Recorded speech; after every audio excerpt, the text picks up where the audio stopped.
Now I'm going to teach you advanced gap theory. We're going to take a look at that same price swing. All of this is the initial run up. This is a Judas swing, okay, in the first 30 minutes of trading. So at 9:30 opening bell, we see the price run higher, stops dead in its tracks at the weekly gap high. The gap high that I told you about weeks ago. Having that level on your chart and then anticipating price reacting there. Swing low, it breaks lower, and that gives us this small little gap right there. This gap right there is simply a fair value gap. It's a common gap. They can be traded though with the context that I've already taught you. 2022 model, buy side, higher time frame level, takes buy side. Does it go after the short-term low? Yes, it does. Did it leave a gap? Yes, it did. Can it trade up into it? It does. Go short, stop above this candle's high right there. If you're really scared and you don't want to take a larger risk, put your stop rate above here and trade with less leverage. The market breaks lower, and we have this gap right here. This is a fair value gap in the form of a SIBI, just like this is, but this is a breakaway gap. What is it doing? It's breaking away from this important higher time frame high inside the model of the 2022 ICT mentorship model that I taught you, and it's moving aggressive. So we have two times there's a shift in market structure that's bearish. This is a breakaway gap. Breakaway gaps must have some context as to why price should see. For instance, this is a bearish breakaway gap. It's breaking away from a level that we would already anticipate being some measure of short. Okay, some context around this level, we would expect to see some kind of respect of that level. Okay, so it's a higher time frame weekly gap high. We've already been there on Monday, repelled lower.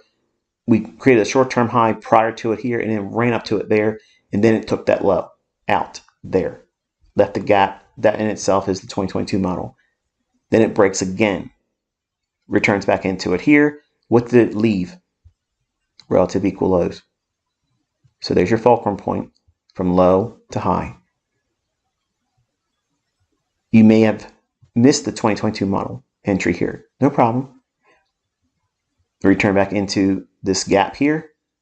Breakaway gaps tend to leave a portion of the gap unfilled. From this candle's low to this candle's high, it retraces all the way up into this level. So between these highs of these candles and that candle's low, there's a small portion that's left open. We would expect to see that. If this is going to be a gap, say you went short into it here, and you're seeing it and watch it in here. Your stop, if you were shorting in here, would be above this candle's high.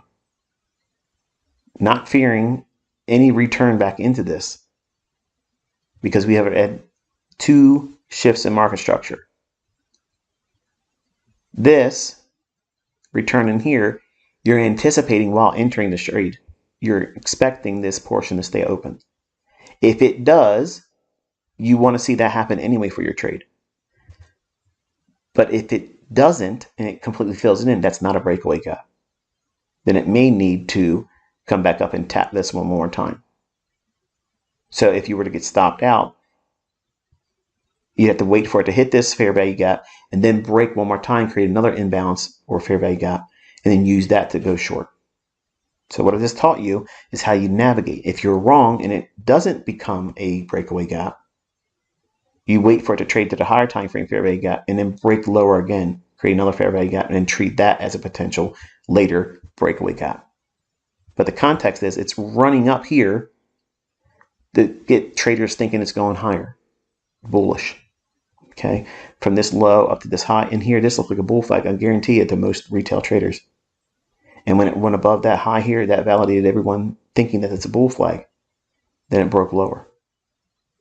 Now, if you didn't have that weekly gap high, you would never understand what I'm showing you here. But you've known that level for weeks. It broke down, and then here is a breakaway gap. It's qualified as a breakaway gap because it leaves and goes lower to another new low and leaves that portion open. At that time, we get real confident that it never will come back up to this level here. So we can drop our stop right to that level there and let it roll. Then we have these two candles here. These are 1 minute candles. So this is essentially 2 minutes of a fair value gap. So this is a standard typical ICT fair value gap in the form of a SIBI. And you can see them come back and trade back to them. They're like, again, a common gap. Common gaps can be retraded to multiple times, and they reclaim them sometimes as support or resistance. And then we have this large gap here, these two down closed candles. That's one big fair value gap in the form of a SIBI. If we were looking at a 2 minute chart, right now it's 1 minute. If you do this on your own charts, look at this area here on a 2 minute chart. That's one candle down. So it's only trading back up into consequent encroachment of the 2 minute range of these two specific 1 minute candles. So in easy language and layman's terms, from this candle's low and this candle's high, on a 2 minute chart, this is one down closed candle. Midpoint of that is where it's trading here. That's consequent encroachment. This is a fair value gap in the form of a SIBI, sell side imbalance, buy side inefficiency, and it's a measuring gap. What's that mean? We can take this range and use it for projection. The market breaks lower, and then we have another fair value gap in the form of a SIBI. You can look at this on a 2 minute chart. This will be one down closed candle, and again, essentially working into consequent encroachment, taking buy side here, and then breaking lower to a lower low below that weekly gap low. Standard fair value gaps, which are common gaps, they can be reclaimed or traded back to as resistance or support. The market trades back up to it here. Look at the bodies of the candles here. That's telling you what? The narrative, if you're reading my gap theory in price, if you see these signatures like this, see, I'm going to tell you all the time, the bodies tell you the story. The wicks do the damage. The wicks is what everybody else gets messed up with. Dojis and specific types of candlestick formations, nonsense. It's all nonsense, okay? Reading price action naked with time and looking for these types of signatures here, the open and close of these two candles here are supporting the idea that this low of that inefficiency is being respected. And then price does what? It trades lower. Where does it trade to?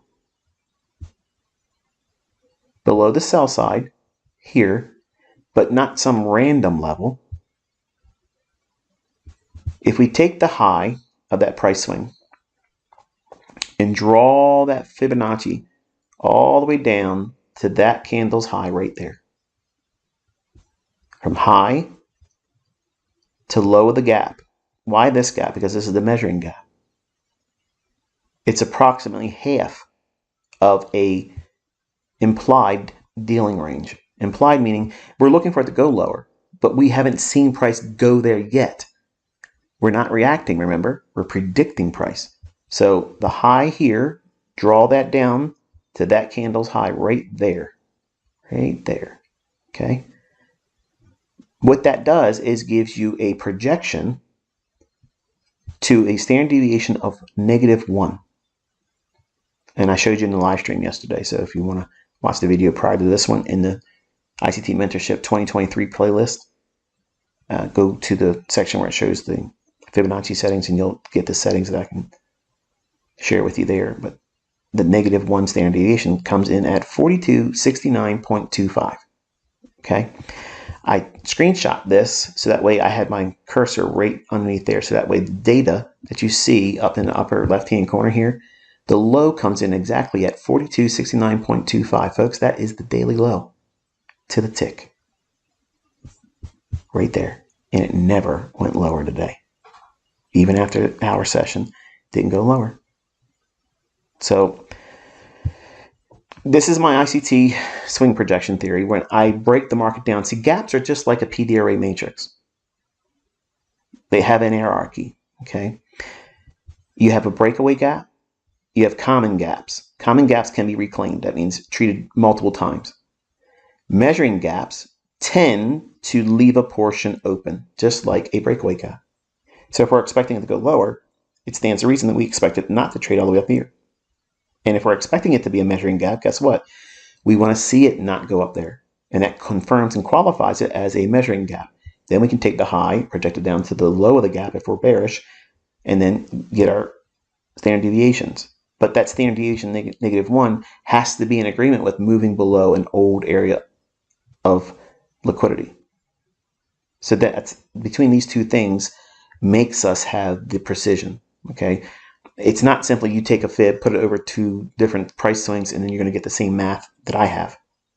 But understanding that gaps have an hierarchy. Okay, and this is how I qualify my gaps.